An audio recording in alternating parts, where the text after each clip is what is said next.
Hello दोस्तों। आज की कहानी है माँ का बुढ़ापा का बेटा। दोस्तों, अब हर सप्ताह सोमवार, बुधवार, शनिवार आपसे मिलेंगे एक नई कहानी के साथ सुबह 11:30 बजे।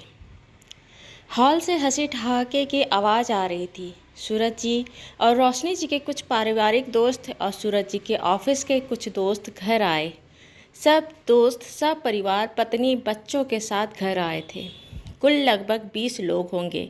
बच्चे घर के बाहर खेल रहे थे और महिलाएं और पुरुष हॉल में बैठकर हंसी मजाक और चाय नाश्ता कर रहे थे। हॉल में सबका एक जगह एकत्रित होने का वजह था सूरज जी और रोशनी जी की शादी की सालगिरह। हंसी मजाक की बातें चल रही थी। हंसी मजाक की बातें होते होते एक दोस्त की पत्नी ने अपने पति पर मजाक में तंज कसा कि मेरे पति तो सिर्फ अपने माँ के बेटे हैं। इस बात पर रोशनी जी कही कि पत्नी और माँ का दर्जा अलग है और एक पुरुष के जीवन में उनका जगह भी अलग होना चाहिए। मेरी सासू जी जो अब इस दुनिया में नहीं है, उनके लिए भी मेरे पति सबसे खास थे, अनमोल थे। मुझे इनसे इस बात का कोई शिकायत नहीं, क्योंकि मैं तो बहुत बाद में आई। सबसे पहले रिश्ता तो मेरे पति का अपनी माँ से था। मेरे पति का अपने घर परिवार से, इस दुनिया में किसी से भी रिश्ता बनने से पहले 9 महीने का रिश्ता ज़्यादा अपनी माँ से था। मुझे उनसे किस बात की शिकायत होनी चाहिए? मुझे उनसे किस बात का जलन होना चाहिए? मैं उनका शुक्रगुजार हूँ कि उन्होंने मुझे अपने बेटे का जीवन साथी बनाई और अपने बेटे का प्यार मुझसे बांटी। पता है, मेरे ससुर जी सब शांत हो गए थे। उसके कुछ दिनों बाद ही हमारी सासू जी इतना परेशान हो गई थी, किसी बात से इतना डर गई थी कि वह रात को सो नहीं पाती थी। सोते सोते उठ जाती, डर जाती, चिल्ला चिल्ला के सबको बुलाने लगती।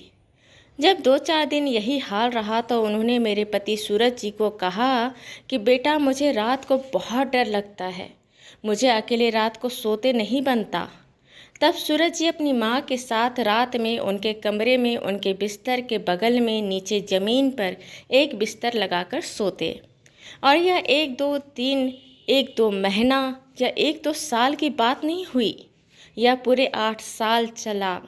8 साल सूरज जी अपनी माँ के कमरे में उनके बिस्तर के बगल में नीचे ज़मीन पर बिस्तर डालकर सोए। जब उनकी माँ का देहांत हुआ तब सूरज जी मेरे कमरे में आकर सोए।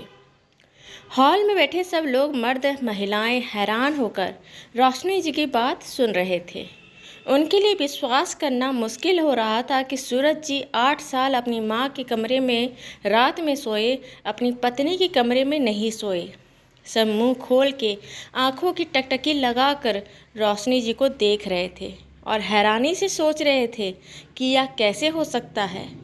सूरज जी जो घर के बाहर खेल रहे सभी बच्चों को देखने गए थे, तभी बाहर से सूरज जी हॉल में अंदर आए। वह आते वक्त सारी बातें सुन रहे थे। वह हॉल में आने के बाद कहे कि इसमें हैरान होने की बात नहीं है, या मैं कर सका क्योंकि इसमें मेरी पत्नी का साथ था। अगर मेरी पत्नी मेरा साथ नहीं देती, मेरी माँ की परेशानी को नहीं समझती, मेरे जज्बात को नहीं समझती, तो क्या मैं 8 साल अपनी माँ के साथ रात को उनके कमरे में सो सकता था? मेरी पत्नी का मैं शुक्रगुजार हूँ कि उन्होंने मेरा साथ दिया। मुझसे किसी तरह की कोई शिकायत नहीं की, मुझसे किसी तरह का कोई झगड़ा नहीं की, बल्कि मेरा हमेशा मानसिक रूप से सहायता की। मेरी पत्नी रोशनी कहती कि दुनिया में किसी भी तरह का कोई काम कर लो, किसी भी तरह का भजन कर लो, पूजा कर लो, लेकिन जो पूजा अभी आप घर में कर सकते हैं, अगर वह नहीं कर पाए, अपनी माँ की सेवा नहीं कर पाए, अपनी माँ का ध्यान नहीं रख पाए, तो ये सब का क्या अर्थ है? मैं आप सबके सामने आज अपने मन से रोशनी को तहे दिल से, अपने हृदय की गहराई से उसका शुक्रिया करता हूँ कि आज मैं जो कुछ कर पाया वह सब तुम्हारी वजह से है। मेरे मन में, मेरी ज़िंदगी में तुम्हारा दर्जा एक देवी का है। पता है क्यों? क्योंकि मैं तुम्हारी नेक नियत और साफ दिल की पूजा करता हूँ। मैं मानता हूँ कि मेरी किसी न किसी अच्छे कर्म की वजह से तुम मेरी ज़िंदगी में हो। मुझे तुमसे बहुत प्रेम है। हॉल में सब बैठे सूरज जी के दोस्त और उनकी पत्नियां ताली बजाकर सूरज जी का अभिवादन किए। फिर सूरज जी के एक दोस्त की पत्नी ने सूरज जी और रोशनी जी से पूछी कि आपकी माँ को क्या हुआ था जो वो इतना डर गई थी। सूरज जी कहे कि मेरी माँ और पिता की काफ़ी कम उम्र में दोनों की शादी हुई थी, लेकिन दोनों एक दूसरे के पूरक थे, एक दूसरे के सही अर्थ में सच्चे साथी थे। दोनों में मैंने कभी झगड़ा होते हुए नहीं देखा, घर की जिम्मेदारियों से मुंह मोड़ते नहीं देखा। हम 4 भाई बहन थे, मैं इकलौता भाई था और 3 बहनें थीं। 3 बहनों की शादी हो गई और मेरी रोशनी से शादी हुई। हमारे बच्चे हुए। हमारे बच्चों की परवरिश सही मायने में कहा जाए तो मेरी माँ और मेरे पिता ने ही की। मेरे पिता को माइग्रेन की समस्या थी। उनके सर के एक हिस्से में जब दर्द उठता तो बहुत तेज दर्द होता। उनके बर्दाश्त करने की हद से भी कहीं ज़्यादा उनका दर्द होता। माँ हमेशा उनका ध्यान रखती, कोशिश करती उन्हें किसी भी तरह का टेंशन ना हो, किसी भी तरह की बातें उनको परेशान ना करे। लेकिन यह प्रॉब्लम दिन ब दिन बढ़ती गई। उस समय ना यह बीमारी किसी डॉक्टर को पकड़ में आई और ना उस समय इतनी एडवांस तकनीक और मशीन थी जो बीमारी का पता कर सके। कभी कभी पिताजी को रात के समय दर्द उठ जाता, रात भर उनकी चीखते कराहते निकलता। माँ उनके सिरहाने बैठ कभी पिताजी के सर दबाती, कभी पानी पिलाती, कभी कुछ और करती। क्या करे जो पिताजी को राहत मिले, सोच माँ रात रात भर नहीं सो पाती। कभी कभी जब पिताजी उनके थके हुए चेहरे को देखते तो उनको खुद पर गलानी होती कि उनकी वजह से उनकी पत्नी रात रात भर जगती है, उसकी नींद भी नहीं होती।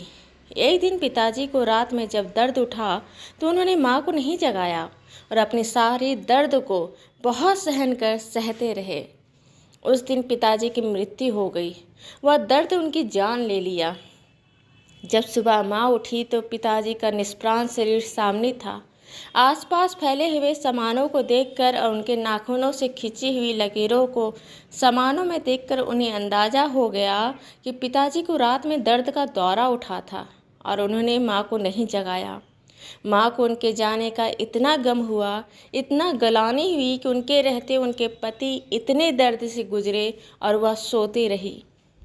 पिताजी तो चले गए, लेकिन यह गलानी, यह पश्चाताप माँ के मन में इस कदर बैठ गया कि वह रात को सोते सोते उठ जाती, कभी रोती, कभी चीखती और कभी इतना डरती कि पिताजी अब नहीं रहेंगे, पिताजी अब नहीं रहेंगे। उन्हें इस बात का भान नहीं रहता कि पिताजी अब इस दुनिया में नहीं हैं।